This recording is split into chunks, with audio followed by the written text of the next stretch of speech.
persiapkan adalah perbaiki hubungan kepada Allah dengan taubatan nasuha.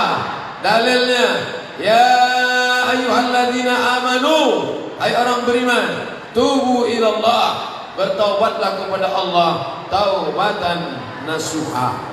Yang selama ini mencuri, berhenti mencuri. Yang selama ini mengganggu laki orang, berhenti. Yang selama ini melirik bini orang, berhenti. Yang selama ini menyantet, santau, begu ganjang, berhenti. Yang selama ini korupsi, berhenti. Yang selama ini membicarakan aib orang lain, diam. Inilah masanya kita taubat kepada Allah. Syaratnya bagaimana? Ma min muslimin yuznibu dzamban. Kalau ada orang silap, salah, berdosa, maka dia mesti mandi taubat. Di mana cara mandi taubat? Sama macam mandi wajib. Bagaimana mandi wajib? Tak tahu mandi wajib. Anakku udah berapa? Udah 3 anak tak tahu mandi wajib. Basah semuanya dari ujung rambut sampai ujung kaki. Gimana mandinya Pak Ustaz? Itu di sungai, jembatan titik panjang. Terjun dari jembatan menuju jalan Imam Bonjol itu turun ke bawah. Insya Allah bukan cuma dosanya hilang, orang hilang sekalian. Bapak Ibu yang dimuliakan Allah Subhanahu wa taala. Ma min muslimin yuznibu dzamban. Ada orang silap salah dan berdosa, summa yatatahhar, setelah itu dia mandi, summa yusalli rak'ataini, salat sunat 2 rakaat. Usalli sunnatat taubat rak'ataini lillahi ta'ala. Summa yastaghfirullah, kemudian dia istighfar, minta ampun pada Allah. Illa ghafarallahu lah, maka Allah mengampuni dosa-dosanya. Yang berbanyak istighfar. Astaghfirullah Rabbal baraya, astaghfirullah minal khataya, astaghfirullah Rabbal baraya, astaghfirullah minal khataya. Man lazimal istighfar, siapa yang memperbanyak istighfar, ja'alallahu lahu min kulli dhiqin makhraja, setiap kesempitan hidupnya diberikan kelapangan. Wa min kulli dhiqin wa min kulli hammin faraja, setiap ada masalah diberikan Allah solusi. Wa razaqahu min haitsu la yahtasib, diberikan Allah rezeki dari jalan yang tak disangka-sangka. Ada kesulitan, datang kelapangan. Ada masalah, diberikan solusi. Rezeki macet, maka dilapangkan Allah dengan cara banyak beristighfar. Beristighfar dengan tangan, astagfirullahalazim, astagfirullahalazim, sependek-pendek astagfirullahalazim, agak panjang astagfirullahalazim alladzi la ilaha illa huwal hayyul qayyum wa atubu ilaih, lebih panjang Allahumma anta rabbi la ilaha illa anta khalaqtani wa ana 'abduka wa ana 'ala 'ahdika wa 'adika ma stata'tu a'udzu bika min syarri ma sana'tu abu'u laka bi ni'matika 'alayya wa abu'u bi dhanbi faghfirli fa innahu la yaghfiru dzunuba illa anta. Namanya sayyidul istighfar. Untuk siapa? Disediakan terus. Karena panitia menengok Ustaz ini tak tahan tegak lama. Bapak Ibu yang dimuliakan Allah Subhanahu wa taala. Sebetulnya saya tadi subuh sudah jumpa dengan alumni. Habis itu tadi jam 9 di Batubara, Indrapura, Kabupaten Batubara. Sekarang pula di Kabupaten Asahan, di Kisaran. Sebetulnya badan ini capek, lelah, tapi menengok jamaah yang luar biasa, bangkit semangat kita. Ini masjidnya besar nih. Tadi saya tanya sama Pak Sekda, berapa isi masjid nih Pak? 10.000 Pak Ustaz. 10.000 nih. Kalau tak percaya hitunglah sendiri. Insyaallah nih Bapak Ibu. Banyak jamaah komplain sama saya, Ustadz Somad itu ceramahnya bajunya putih terus. Gantilah baju lain Pak Ustadz. Macam tak ada aja baju lain. Saya bilang saya tak cocok dengan baju-baju yang lain itu. Alhamdulillah di Kabupaten Asahan dapat baju PGRI. Biasa. Pokoknya nanti kalau tonton di YouTube ada pakai baju pakai RI, itu di asahannya. Soalnya baju ini dibalikkan lagi ke panitia.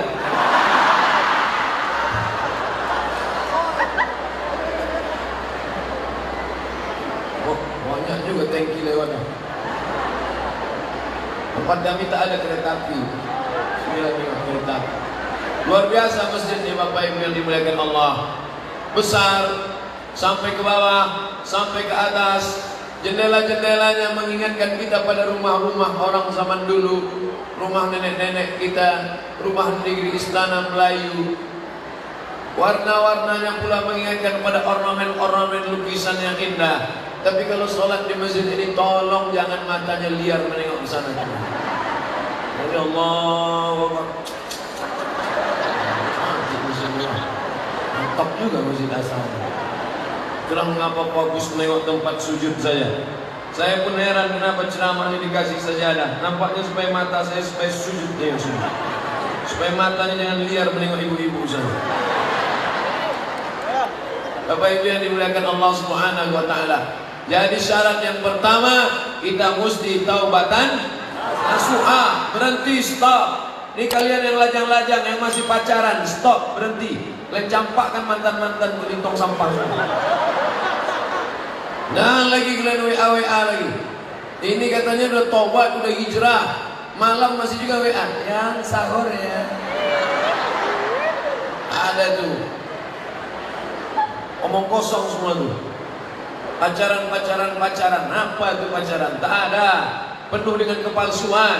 Berhenti bertobat kepada Allah SWT. Yang hari Sabtu malam Ahad masih juga lagi bonceng-bonceng. Say no to bonceng. Katakan tidak pada bonceng. Buang jauh-jauh.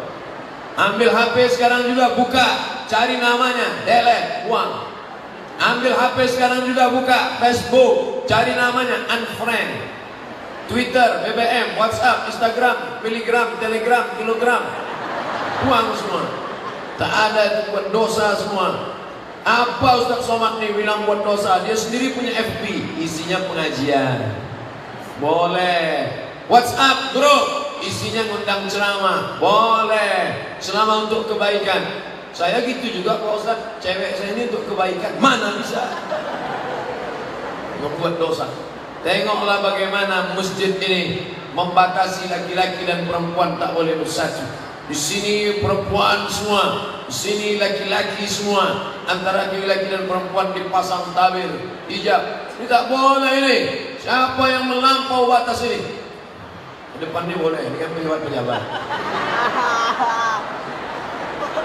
Tak adil juga Ustaz dia. Bukan saya, Yusuf panitia, Yusuf salahkanlah mereka. Bapak Ibu yang dimuliakan Allah Subhanahu wa taala. Jadi yang pertama, tak ada gunanya pengajian banyak-banyak. Saya tidak mau selesai pengajian semua update status pengajian di masjid Asahan, Masya Allah, meriah, hebat. Apa hebatnya? Hilang slot dulu.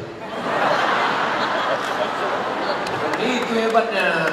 Hebatnya pengajian ada perubahan.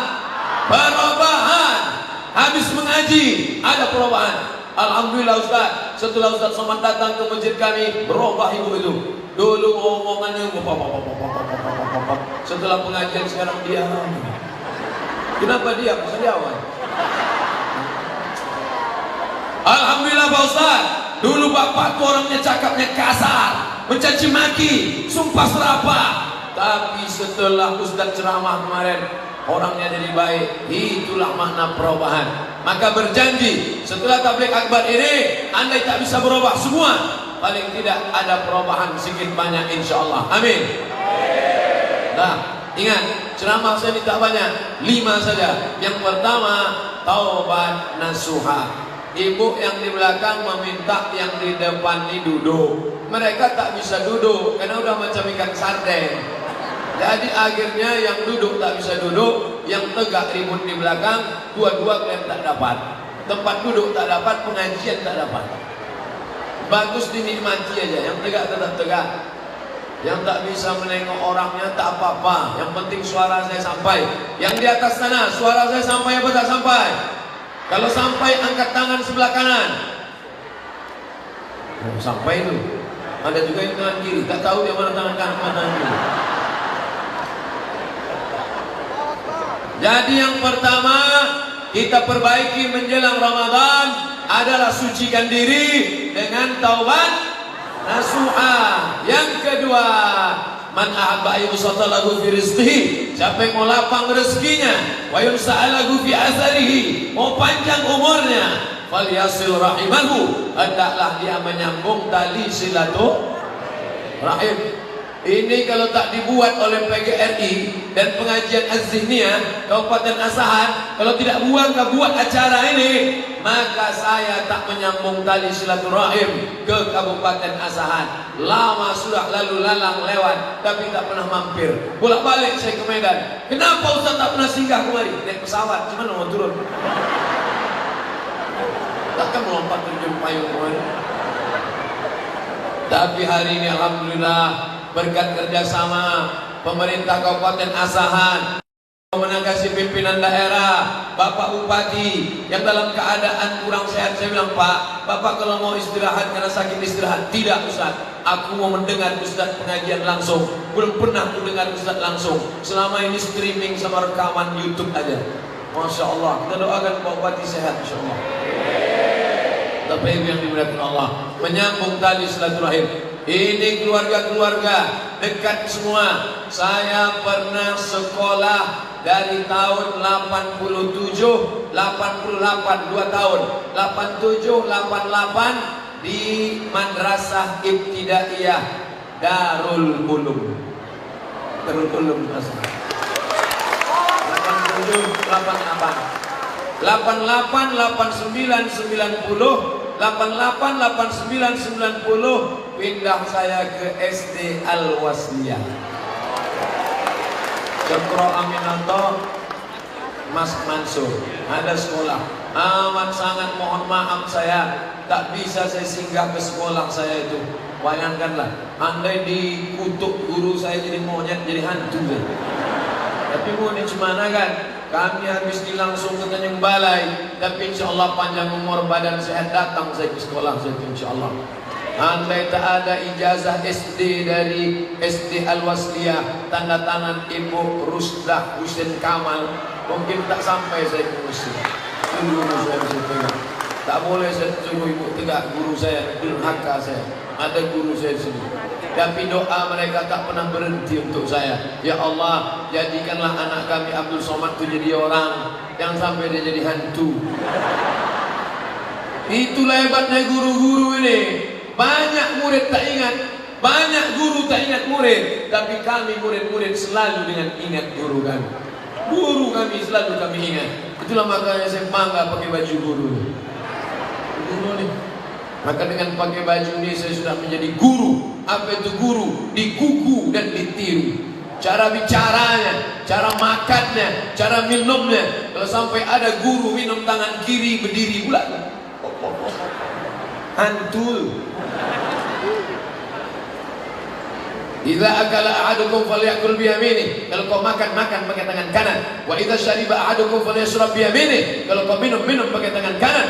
Fa inna syaitana ya'kulu bishimali. Karena setan makan pakai tangan kiri. Wa yashrabu bishimali. Minum pakai tangan kiri, makan pakai tangan kiri. Siapa yang mengajarkan kita itu semua? Guru. Ini orang-orang penting di depan kita. Pak Kapolres, Pak Dandim, Pak Wakil Bupati, Pak Sekda, Pak Kepala Dinas, Kepala Gadan, Kepala Kantor. Mereka semua jadi orang karena guru. Oleh sebab itu banggalah menjadi orang tua yang punya anak guru. Saya katakan kepada anak keponakan saya, kalian menjadi guru. Jadi guru itu tak ada pensiunnya. Mati, meninggal dunia, pahalanya tetap mengalir. Hari ini saya datang kemari, guru-guru saya yang dulu mengajar. Ingat saya waktu di Madrasah Ibtidaiyah Darul Ulum, ada namanya almarhum Ustaz Khaidir, meninggal. Ada namanya almarhum Ustaz Ruslan Yakub dari Libya, berjenggot, meninggal. Ada Pak Adlin, masih hidup lagi. Ada pula guru Ustaz Usman Effendi, LC meninggal. Tapi setiap kali saya ceramah, dimanapun saya ceramah, ayat yang saya sampaikan, hadis yang ceritakan, mengalir pahalanya kepada mereka. Maka kalau mau ingin amal tak putus, jadilah jadi guru. Tak pula banyak yang mau jadi guru. Bapak Ibu yang dimuliakan Allah Subhanahu wa taala. Oleh sebab itu jangan pernah melawan guru. Ini zaman sekarang ini zaman gila. Ada pula anak meninju guru, ada pula anak menikam guru, ada anak membunuh guru, anak pulang ke rumah cerita ke orang tua sama anak mengkeroyok guru. Mau jadi apa bangsa ini? Bangsa yang hebat adalah bangsa yang menghormati guru-gurunya. Maka kita di Kabupaten Asahan termasuk orang yang menghormati guru, dan saya datang termasuk ingin menyambung tali silaturahim dengan guru-guru saya. Bapak Ibu yang dimuliakan Allah Subhanahu wa taala, yang lalu tak dapat diulang kembali. Lan tarji'al ayyamul lati marat, yang lampau tak dapat diulang lagi. Habis menetes air mata darah kita mau minta maaf ke guru-guru kita, tak ada. Maka selama ada hayat di kandung badan, masih hidup dia, masih bernyawa dia, kalau hidup dia sekarang, datangi, sambung silaturahim. Apa yang bisa kita berikan? Berikan. Andai tak bisa, doakan dia. Man ahsana ilaikum, siapa yang pernah buat baik pada kalian, bantu dia, balas budi baiknya. Andai tak bisa buat baik, maka doakan dia. Rabbana fir lana dzunubana, ampunkan dosa-dosa kami. Wali masyaikhina, guru-guru kami. Waliman ahsana ilaina, orang-orang yang sudah pernah berbuat baik pada kami. Pisang emas bawa berlayar, pisang raja di dalam peti. Utang emas dapat dibayar, utang budi dibawa mati. Betul? Oleh sebab itu siapa yang tak hormat pada gurunya, tak ada barokah ilmunya. Siapa yang tak hormat pada gurunya, hilang keberkahan ilmunya. Hidup ini yang kita cari adalah barokah. Minta umur panjang, minta rezeki, wa barakatan fir rizqi, ada barakah dalam rezeki. Alhamdulillah, saya tidak hanya bisa menyambung silaturahim dengan guru saya SD, guru saya di Madrasah Ibtidaiyah Darul Ulum, tapi juga bisa menyambung silaturahim kepada seluruh guru-guru Kabupaten Asahan. Mereka ridho dengan saya, mereka suka dengan saya. Ustadz ini kepedean ini. Dari mana Ustaz tahu guru-guru ini suka sama Ustaz? Dikasihnya saya bajunya, menunjukkan mereka suka lah. Ada juga yang tak suka Pak Ustaz. Tak apa-apa, nanti selesai ini saya buka, saya balikkan. Bapak Ibu yang dimuliakan Allah, sambung silaturahim dengan guru, sambung silaturahim dengan kawan, kawan sahabat. Dulu zaman di Mesir susah, tahun 1998 krisis moneter, $1 2.000 melejit menjadi 20.000. Duit tak ada, susah. Makanan dari mana? Datang bantuan-bantuan dari orang Mesir. Mahasiswa baru tak ada duit, datang abang-abang kami membawakan minyak, membawakan mie, membawakan beras, bantuan. Yang dulu pernah berbuat baik semasa kami anak baru di Kairo, hari ini ada di sini. Siapa namanya? Ustadz Sulhanuddin Batubara LCM. Masya Allah. Ya abang kami. Jam 2 malam, masih ingat, kalau saya pejamkan mata saya, jam 2 malam kami di stasiun Ramses Kairo membawa minyak goreng sama mie sama bantuan dari Hai Sadis 6 District Hai Sadis, daerah kawasan Hai Sadis, membawa bantuan. Yang membawa bantuan itu saya. Yang membuat kami dapat bantuan itu beliau, karena dia anak lama, mahasiswa senior. Yang memberikan bantuan orang Mesir, tapi yang dipercaya membagikannya itulah Ustadz Samsul Qadri Marpau. Dari sini juga. Hari ini beliau tak bisa datang, tapi beliau sudah kirim WA, Adinda, abang tak bisa datang, aku ingin sambung silaturahim bang. Hari ini tersambung silaturahim, alhamdulillah. La yadkhulul jannah, tak masuk surga. Siapa dia? Qati'ur rahim, orang yang memutus tali silaturahim. Maka sambung tali silaturahim, sambung silaturahim dengan pemimpin Bapak Bupati. Saya sudah datang ke Bapak Bupati. Saya dulu ibtidaiyah di pesantren Darul Ulum. Yang mendirikan pesantren itu siapa? Bapak Haji Abdul Manan Simatupang. jadi Bupati Asahan sampai tahun 1979. Setelah itu didirikannya pesantren, anak-anak bisa belajar agama. Alumni-alumni yang pulang dari Mesir tidak dibiarkannya berkeliaran, ditariknya menjadi guru. Dari Libya tarik jadi guru, dari Kairo tarik jadi guru. Dibuatnya pondok tahfiz Quran. Salah satu pembimbing pondok tahfiz Quran di pesantren Darul Ulum, Ustadz Armawi Abdurrahman. Bulan lalu saya ke Brunei Darussalam ceramah, diundang jumpa dengan Ustadz Armawi Abdurrahman, menjalin balik tali silaturahim. Ternyata sempit dunia ini. Jadi kalau banyak orang bertanya ke saya sekarang, Ustadz, pemimpin model apa yang mau kami cari ke depan? Tak usah muluk-muluk macam Nabi Muhammad, tak usah muluk-muluk macam Umar bin Khattab, tak usah muluk-muluk macam Umar bin Abdul Aziz. Cukup macam Pak Abdul Manan Simatupang saja cukup. Allahu Akbar. Jadi bupati dia, didirikannya pesantren, dibuatnya tahfiz Quran, anak-anak menghafal Quran. Alumni-alumni yang balik dari Mesir, dari Libya, dari Madinah, ditariknya mengajar. Jelas pekerjaannya, anak-anak bisa belajar. Segenggam kekuasaan dipakainya untuk menolong agama Allah Subhanahu wa taala. Tadi begitu sampai, saya tanya ke Pak Sekda, Pak, itu bangunan apa yang di depan masjid itu? Itu tahfiz Quran. Hah? Kenapa dibangun tahfiz lagi? Apakah yang di Darul Ulum tidak dipindahkan? Tidak Pak Ustaz, yang di Darul Ulum tetap ada, yang di sini dibuat baru sehingga bercabang-cabang. Ternyata buah tak jauh jatuh dari pokoknya. Dulu ayahnya membangun pesantren, membuat tahfiz. Hari ini anaknya membangun masjid yang besar, didirikan pula pondok tahfiz. Jadi kalau banyak pertanyaan-pertanyaan ke saya pakai kertas, bagaimana tipe pemimpin ideal? Datanglah kalian ke Kabupaten Asahan. Insya Allah nampak kalian contohnya. Ini banyak pemimpin-pemimpin di dalam kertas saja akan membuat ini, buat ini, buat ini, buat ini, buat ini. Mana yang kau buat? Ini 300 halaman.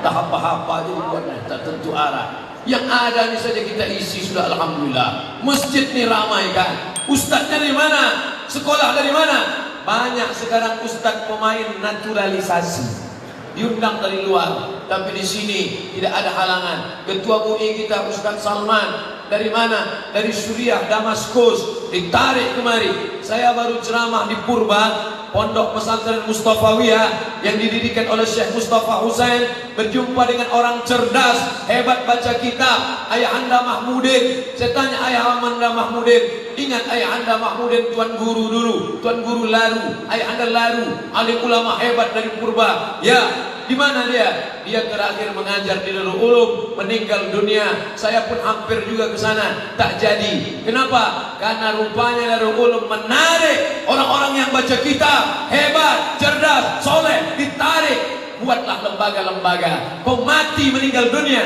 tapi ini akan tetap kekal abadi. Allahu Akbar. Insya Allah ceramah ini dipiralkan, ditonton orang. Calon bupati, calon gubernur, calon presiden, calon sekjen PBB kalau perlu. Yang tak tahu bagaimana cara beramal soleh. Banyak orang salah kaprah. Apa kata dia? Hebat bupati kami Pak Ustadz, rajin baca Quran, rajin sholat sunat, rajin puasa Senin Kamis. Itu bukan amal bupati, itu amal anak TK.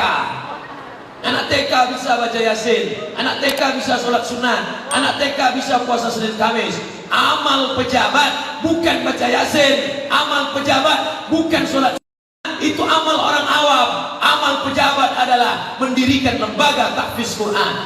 Allahu Akbar. Dulu ada namanya almarhum Ustadz Bakhtiar Sulaiman, betul?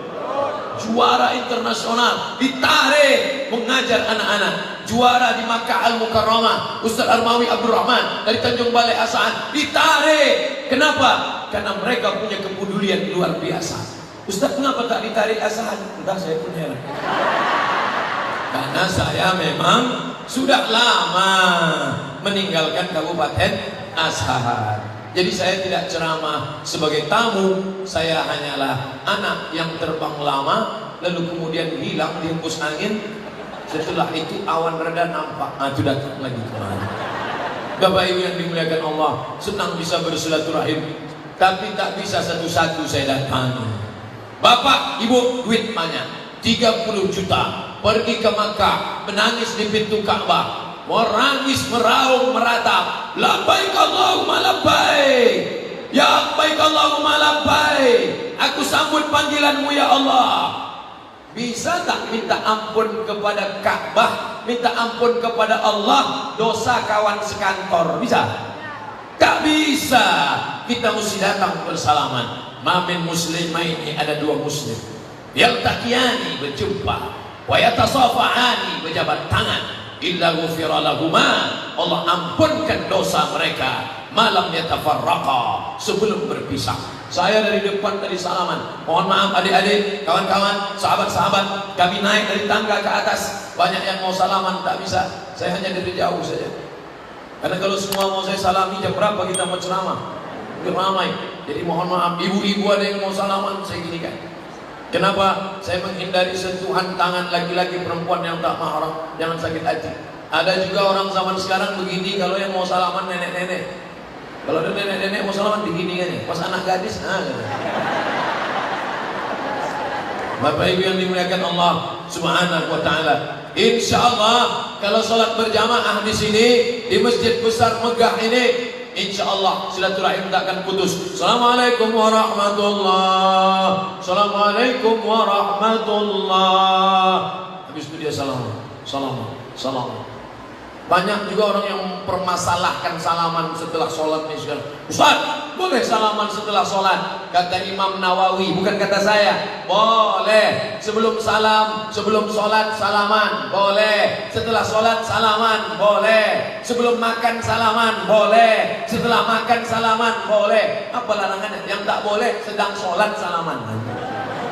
Allahu Akbar. Sehat, Pak? Bapak Ibu yang dimuliakan Allah Subhanahu wa taala, tasaqat dzunubuhuma, gugur dosa-dosa mereka, gugur dosanya, kama tasaqat auraqus syajar, sebagaimana daun yang kering dihembus angin, berguguranlah dosa-dosa. Insyaallah setelah bersalaman salaman dosa kita berguguran insyaallah. Amin. Tapi hutang tak lunas.